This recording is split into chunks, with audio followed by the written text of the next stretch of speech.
Every day, our lives are changed by history.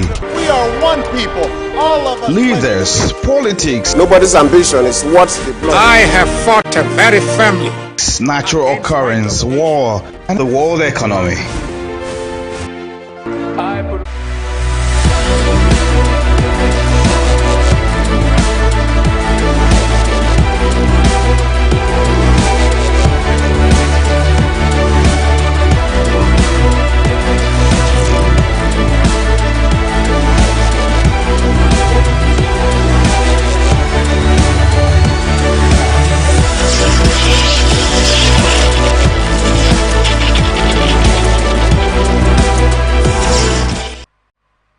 Welcome back. This is Press Roundtable on Atlantic Television Network, and today I'm having wonderful guests, media practitioners here.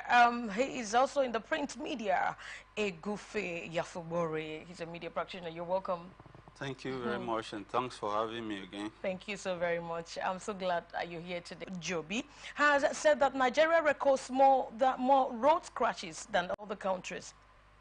Adejobi noted that the avoidable road accidents in Nigeria actually kill more innocent citizens than insecurity based on the records available to the police. The PPRO said that this on Wednesday, that's today, while responding to an ex-user who told him to tell the Inspector General of Police, IGP Kayode, who was attending the World Police Summit in Dubai, UAE, to observe the organization of police stations in Dubai and the absence of accidents and seized vehicles.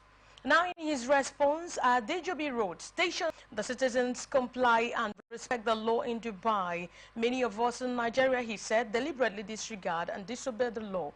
They don't record many road crashes. He guided that the police can't dispose of these vehicles without a court order. And he said the process is cumbersome. Note again that the rate at which we kill ourselves through road crashes is alarming." He said, "I know, and based on records we keep, that road crashes claim more lives of innocent Nigerians than the acclaimed insecurity sagas in the country."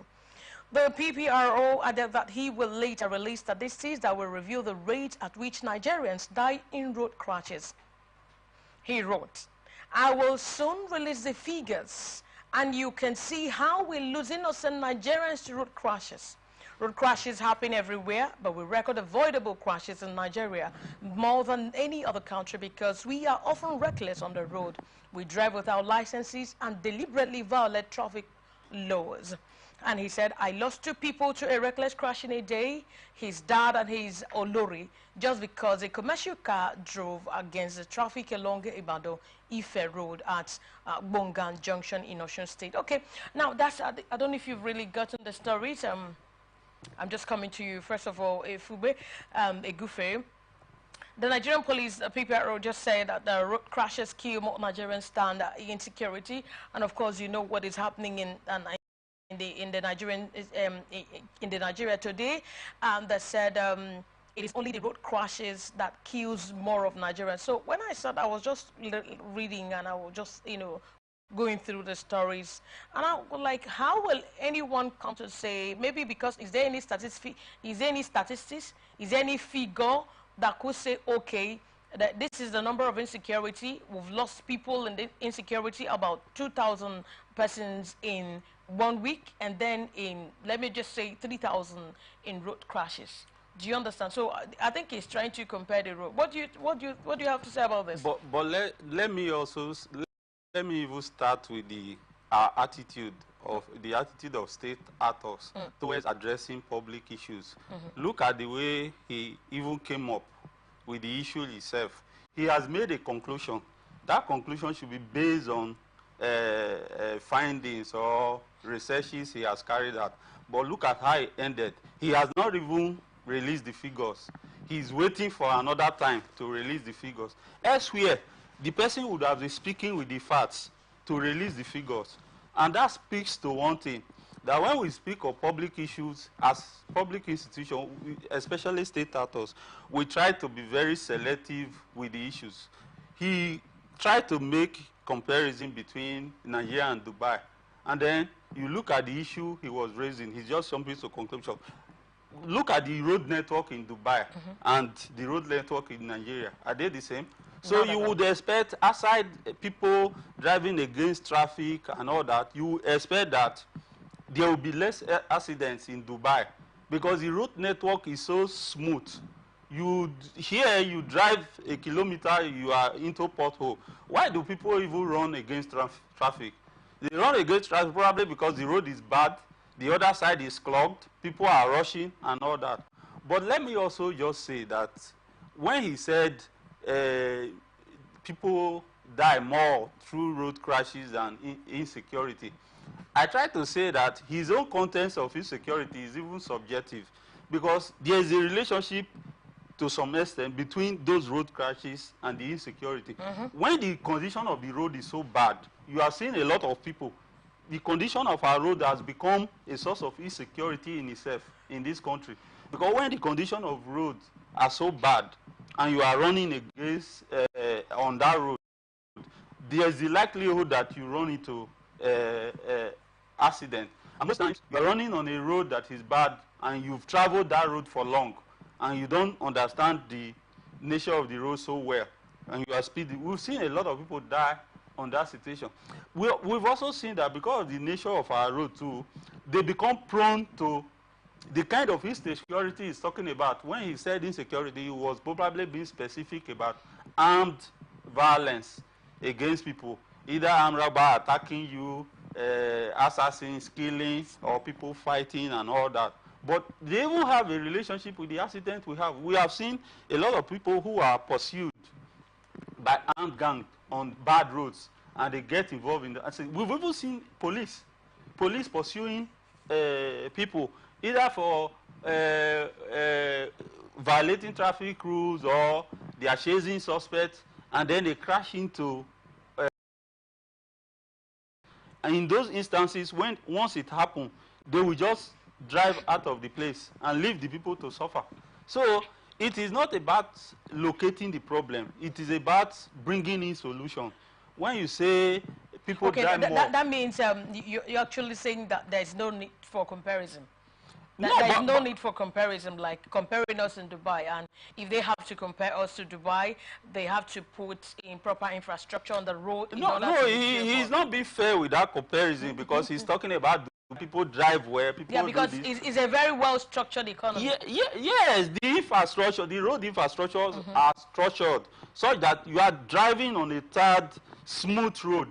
You can't compare that to the Nigerian situation, where you drive into a place, there are potholes everywhere, and then the likelihood of accident is there. So I'm even saying that beyond what he said, the situation of our road in itself that creates those accidents has become a source in itself, and nobody will dispute that. Nigerian roads are a source of security, and the statistics he's referring to, it is the condition of the road that is contributing to a lot of them. Okay. It's the condition of our road. Yes, I think they have to do something on our road networks, because once we have a good road, it's going to minimize accidents to the barest minimum. Because if you don't have any good roads, if you don't have a good road network, man, I don't think you can stand to compare Nigeria. You can as well compare Nigeria to United States. Is it not true? Of course, yes. Of course. You can as well compare Nigeria to United States and to other developing countries, but because Nigeria, we need more. A lot of, in fact, we need more. We need more. Okay, so we have other stories. I've listened to what you're saying, that road crashes kill more Nigerians than insecurity. I don't quite agree with what he's saying, because we know about the herdsmen. You've seen what the Fulani herdsmen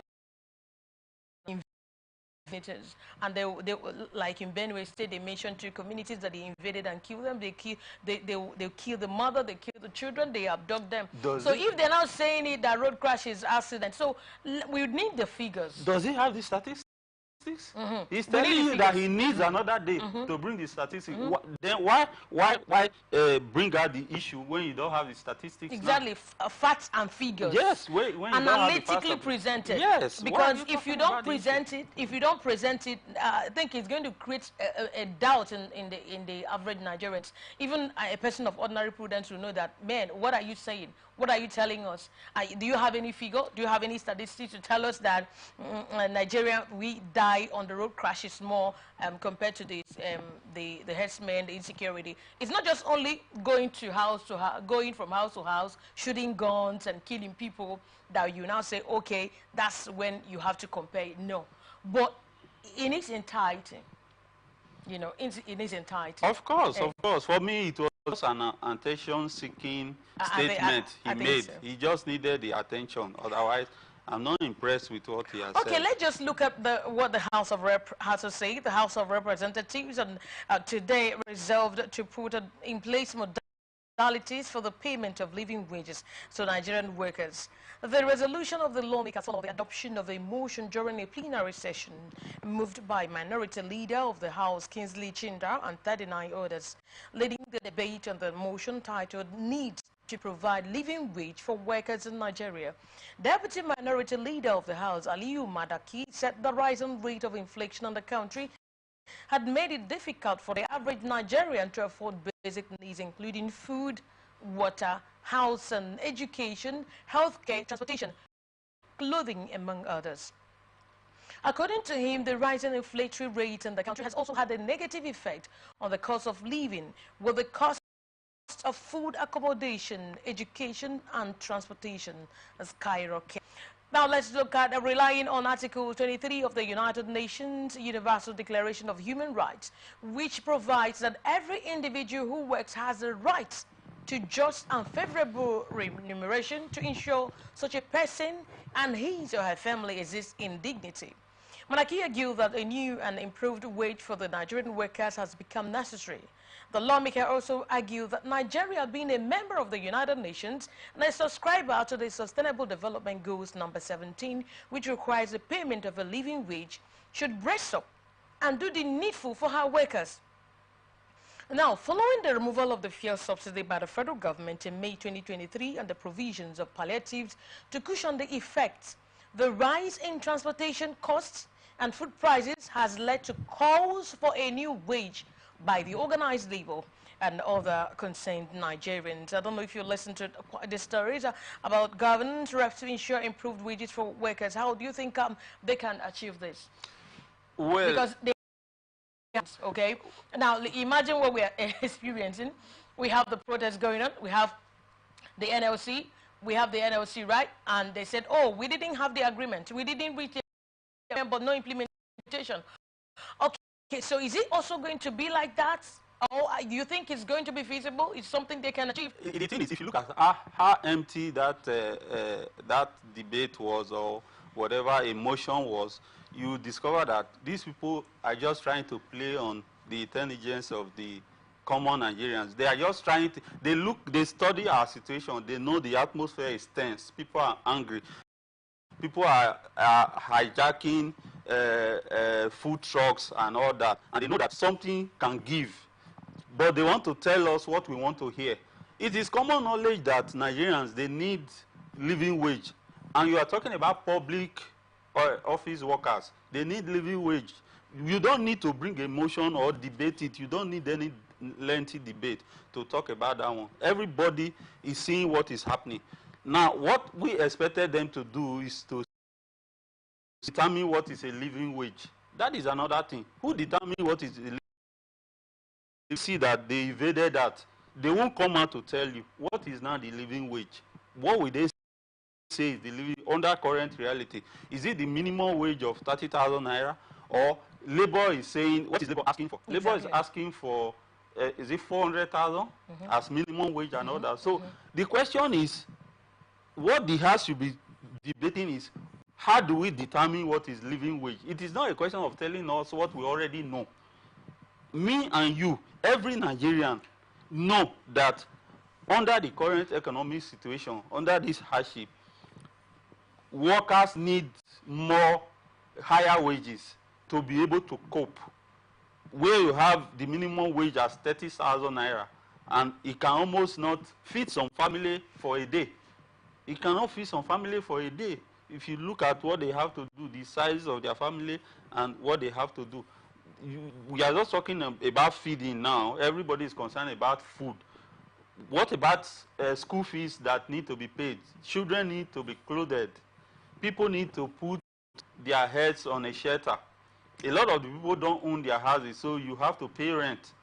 Now, if you put that together, that is what they should be looking at to tell Nigerians what is now the living wage. It is, they should determine what should be the living. It is not a debate of whether we need it or they are trying to move a motion to ensure. They don't need to ensure. It is their responsibility to ensure that Nigerians need living wages. And debating this one so that we will not say, oh, they are so concerned about the issue. That's what they are doing. They just want to tell the people what they want to hear. They are not serious about it. If you are serious, the government, on the one hand, is in argument and disagreement with labor on raising the living wages, and then the House is coming to say we need living wages.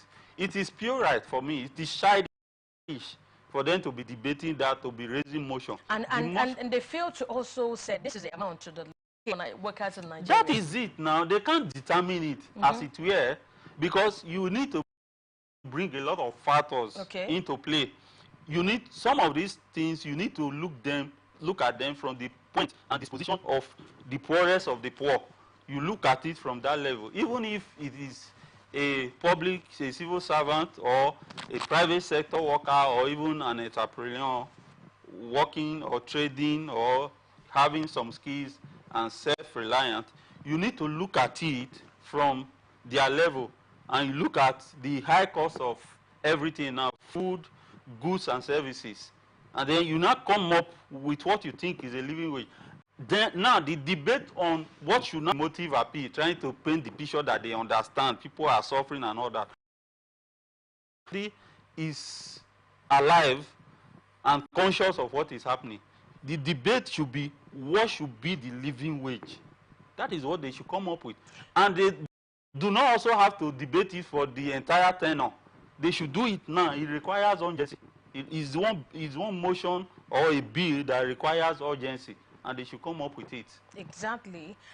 Exactly. So whatever they have they have put in place for Nigerians called the living wage, we want to see it. Not just even talking about it. Yeah, they said everything is skyrocketing. You and I know that the economy is very, very bad. So if they're just coming to rise on it without putting it into practice and said, okay, this is what I have for you, I don't think if any average Nigerians would be happy listening to this news. Because what's the hope of Nigeria? Where are we heading to? Where are we heading to? Is it, okay, this is what we are going to do, no implementation, we are going to do A, we are going to do B, and nothing is done? Of course, it is getting to a crescendo. They also know, that the tension is building, and we have had instances where people now hijacked trucks loaded with rice, and then everybody is carrying. If you can get a bag, you run to your house and all that. That is just a tip of the iceberg. If things are not settled, if the economy is not stabilized and things go down, the more pressure on the common man, the more desperate it will become. It will get to a stage where people will be visiting their homes.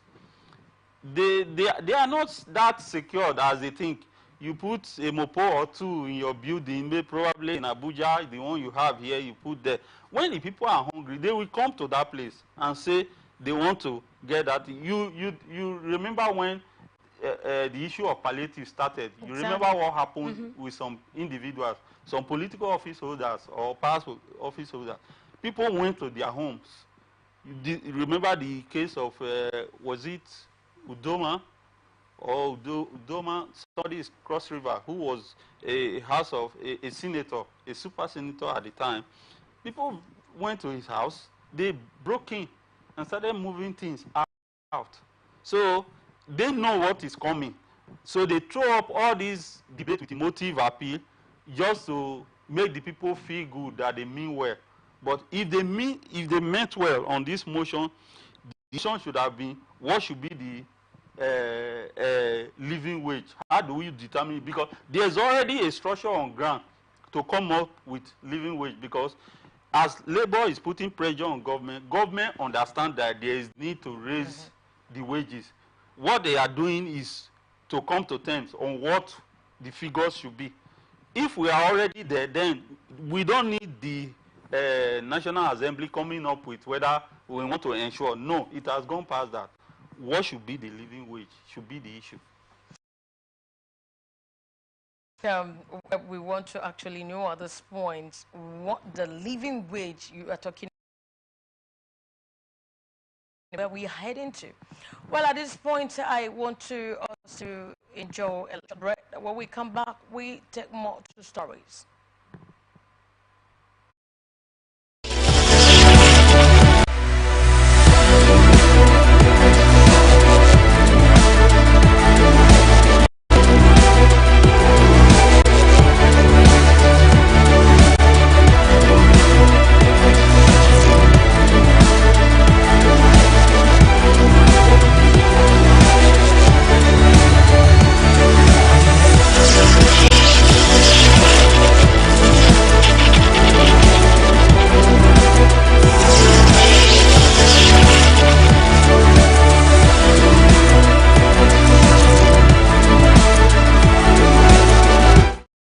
From the line across the ocean to the through the Sahara, we bring all the sport news, expert discussions on trending stories in politics, business, socio-economic, sports, and documentaries. So catch all the updates on the happenings around the globe. Stay focused on the fact today. Only on ATN.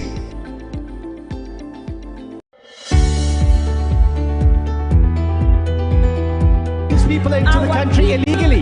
That is amazing. Honorable you human trafficker. Honorable You are a human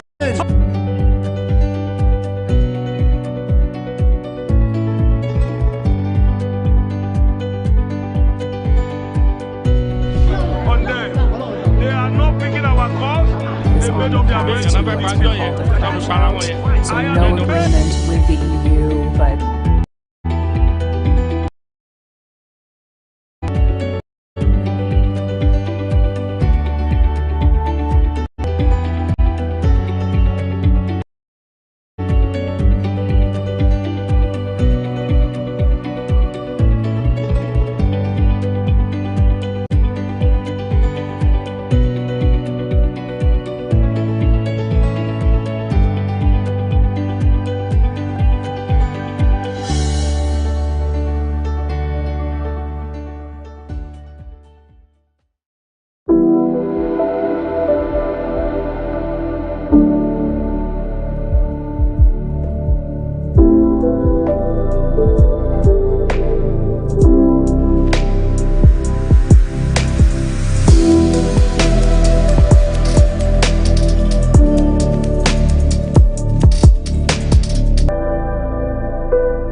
Every day our lives are changed by history. We are one people, all of us. Leaders, politics, Nobody's ambition is what the blood. I have fought a very family. natural occurrence, war, and the world economy. I belong to everybody, and I belong to nobody. ATN covers it all on ATN Politics today.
welcome.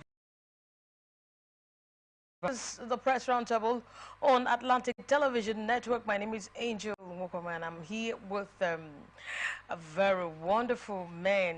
His name is Egufe Yafubori. He's been here actually doing justice to the program. Okay, let's take more stories. Look at the stories. The European Union ambassador to Nigeria and ECOWAS, Samuela Isopi, has stated that the active participation of women in decision-making and politics remains important if Nigeria is to achieve equality, sustainable development, peace and democracy. She noted that while women have the fundamental right to participate in political life, most of them still face a lot of social, cultural and financial challenges.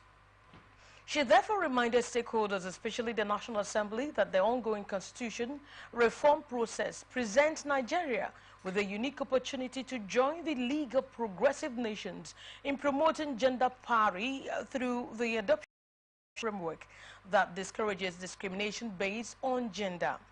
Ambassador Isopi, who was represented by the EU Deputy Head of Mission to Nigeria, Vegos Smots, made this known in Abuja during a two-day roundtable on women's inclusion in politics in commemoration of the International Women's Week, organized by the European Union Support to Democratic Governance in Nigeria on Wednesday, that's today. The event has women's on the representation, exploring the use of temporary special measures to elect women to parliament as its theme. She said over the years, strategies to increase women's participation in politics have been advanced through conventions, protocols and international agreements for gender mainstreaming. However, they are yet to prove effective in achieving gender parity in the highest government rankings. Thus, women continue to be underrepresented in government and face barriers that often make it difficult for them to access, exercise political power, and assume leadership positions. And she said in Nigeria, the advocacy for women's political participation has been long drawn, and in spite of the very dynamic interventions by women groups and other key stakeholders, their representation remains in steady decline. For example, women's representation in the 10th National Assembly is 7.4% out of a total of 469 combined seats in the Senate and the House of Reps. She stressed that there is a strong evidence that as more women are elected in office, there is an increase in policy making that emphasizes quality of life and reflects the priorities of families, women and marginalized groups. And she said women tend to work across party lines, be highly responsive to constituent concerns, help secure lasting peace, encourage citizens' confidence in democracy through their own participation, and then prioritize health, education, and other key development indicators. And she said women's political leadership may not be the only answer to sustainable development, but the foregoing underscores the important contributions women offer. We therefore strive for a society where every woman does not just feel safe enough to survive, but empowered enough to thrive, she added. I don't know if you really listened to this stories about women inclusion in sustainable development, trying to encourage women to participate more in politics that I think that they are going to do. I think what she's saying here is that women are, we tend to do more, than the men. Okay. Yeah. Well, let's first agree that it is not a new advocacy, okay, especially for the institution that is highlighting it now, which is Global Union, UN. It is a new advocacy. It has always been a feeling of those global bodies, whether it's UN, EU, to ensure that there is no gender discrimination in participation in politics. The situation, you have some climes, like much of the Arab world, there is a measure of discrimination that is clear. Either through their culture or status. The Nigerian situation is even bad that the barriers having enough representation. They are not constitutional. There is no constitutional barrier. Barrier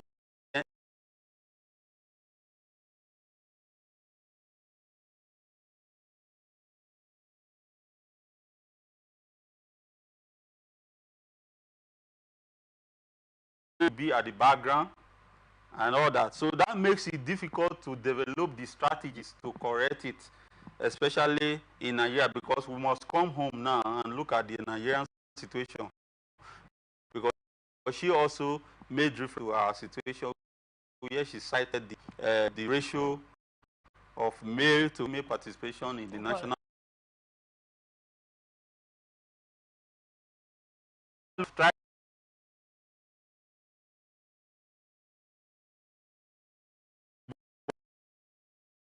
Are they implementable?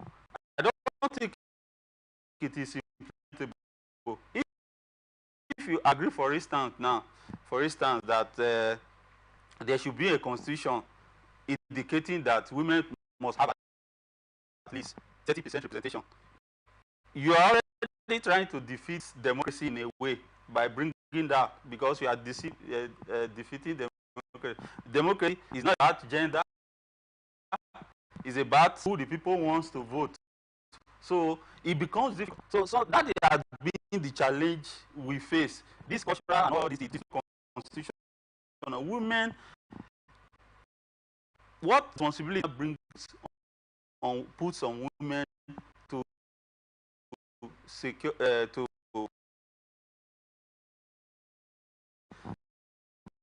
that you would first carry your load,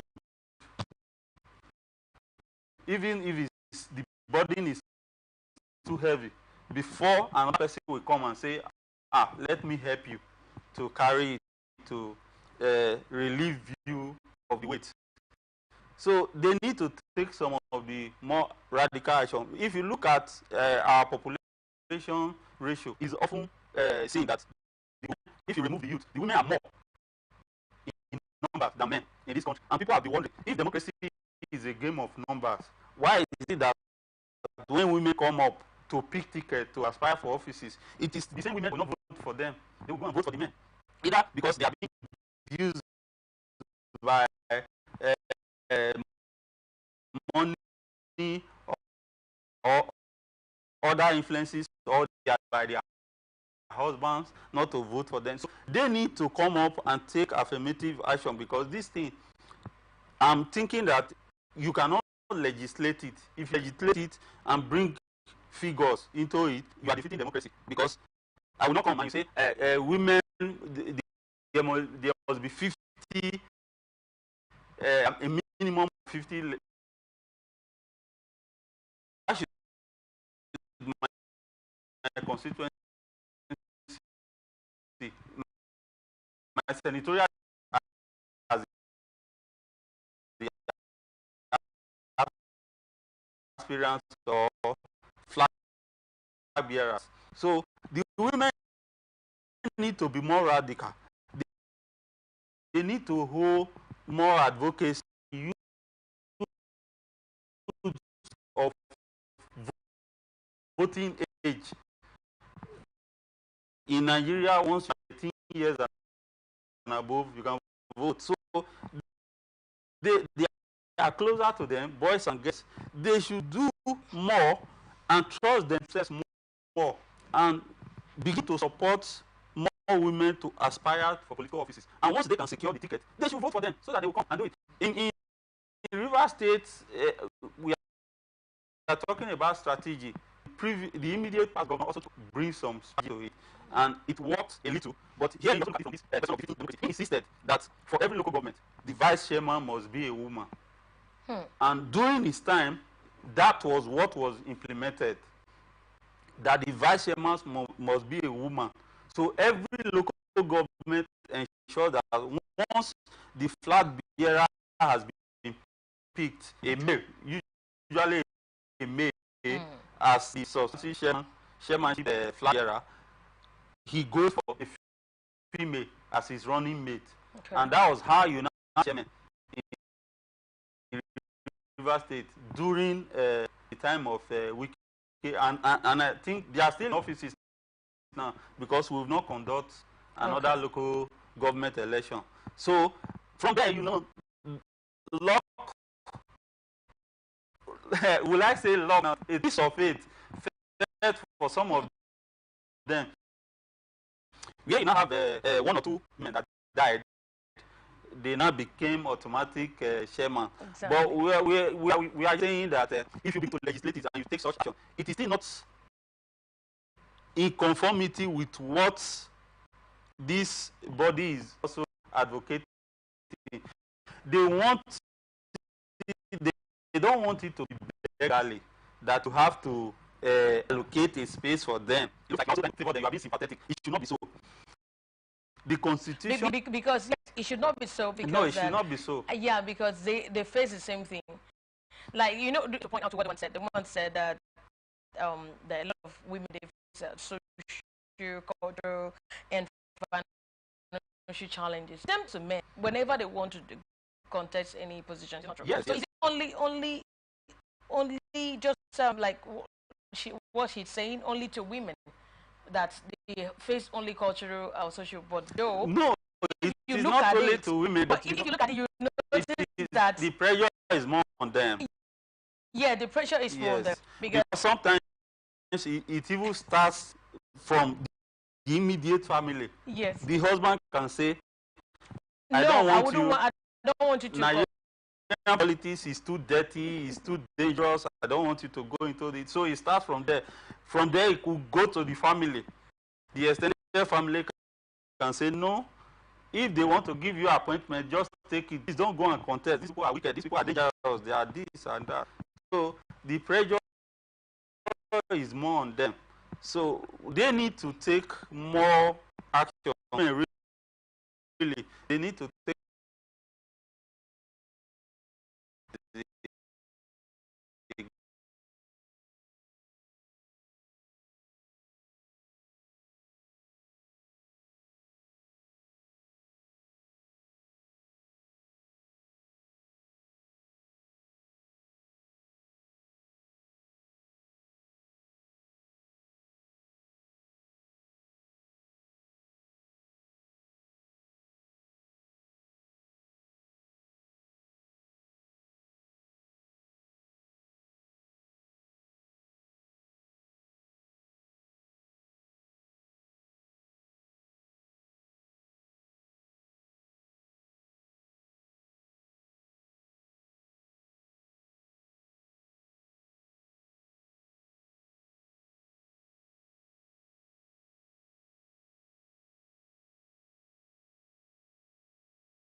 those inmates, when I saw what is actually happening there, man, you can't even want anyone, to go into that place. Now look at what they are saying about this. The inmate. There's a move for the congested 244 correctional services in Nigeria. How do you think they can achieve it? Because they've already outlined modalities how to achieve it. One is say, unnecessary arrest. Don't just do this. So what do you think is a place or other things should be done in order to decongest it? Because I think it's alarming. I think the interwoven changes are enormous. Okay. They are overwhelming, and the National Assembly, they understand it too. It is not something you can just wish away by just talking. You need to put in a system and follow the implementation to the core. Let's look at how this thing starts. We have just said it. First, it starts with police investigation, because it's not just about the core. It starts with police investigation. Police investigations are tardy. You arrest somebody, you just keep the person in detention for so long, sometimes more than necessary, more than allowable by the Constitution. For an offense, the Constitution says you should not keep it beyond 48 hours before letting him bail. Sometimes people can stay there for a month, a week, 3 or so. Reforms in recent times by trying to digitalize the court processes to fast track it. Instead of passing a hard copy's file up and down, you can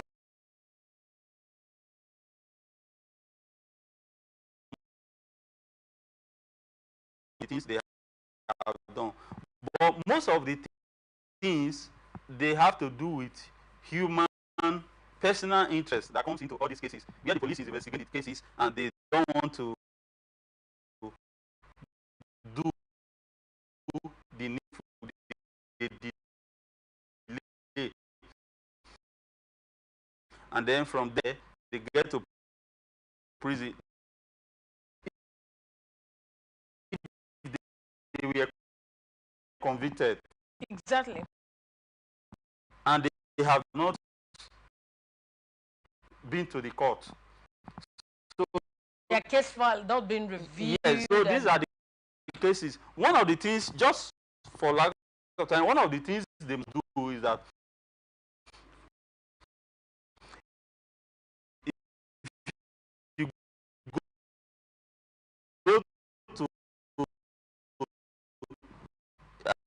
an office in the process, what you are supposed to do before, you didn't do it, and somebody is really because of it, you should be punished. When people are not punished, they will continue to do it, and we keep debating this. All of these things they have said, they are not new. They are recurring issues all the time. Slow dispensation of justice is not a new issue. It is always there. It has to resolve it. That is the challenge. So there will be consequential action. The court is applying some of these things too.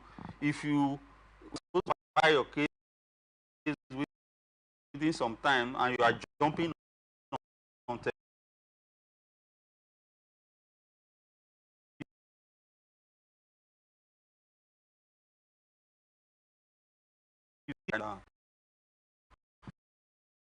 so you everything, you do everything online. These are some of the issues.